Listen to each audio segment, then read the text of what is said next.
gang. Thanks for another great discussion last week. This time it had a slightly different tone because many of you were talking through some of the challenges you faced using Photoshop, and some of you were talking about how you were reintroducing yourself to the program and expanding your skill set based off of prior experience.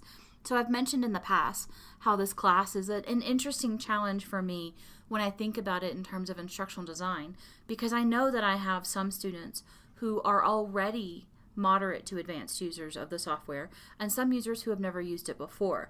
And even amongst the advanced users, there's varying degrees of experience and how and when they used it. For some, it's been a while and they have to relearn some of the tools. So I also appreciate when you are able to identify some of the tutorials and resources that help you the most, and you can share that with classmates. As always, pop back into the discussion. You'll see that I've made some replies to help clarify or answer some questions as they popped up.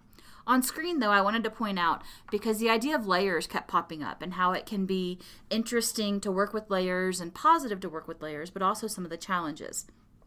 What you see on the left side of the screen is a map of the Yucatan Peninsula. I developed this graphic for a colleague over in art history, Dr. Mary Catherine Scott, who was using this and still uses this actually for her research. It appears in a book that she had published based off of some of her research.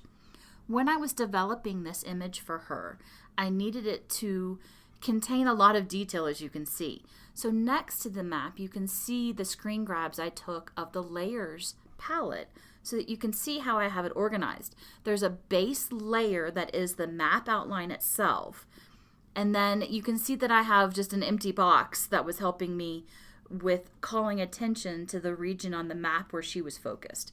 But then I also have folders for my layers where I have outlines, the legend, the different municipalities, and the archaeological zones.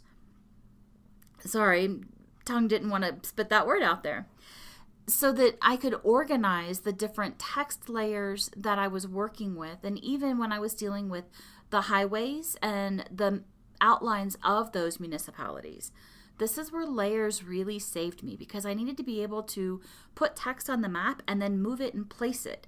But even then, I couldn't always have the text in a uniform placement above the location. Sometimes it had to be to the right or below.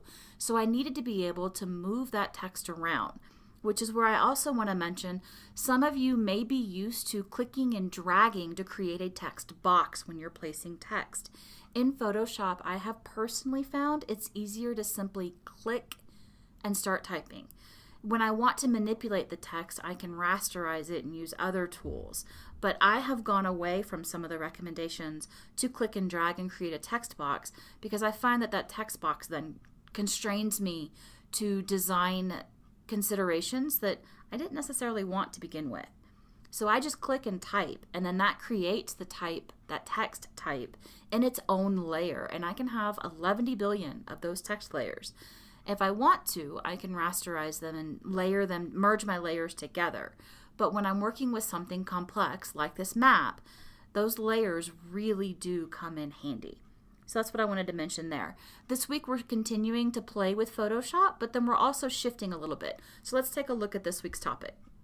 Please use the links on screen to navigate to the section of the overview you wish to access.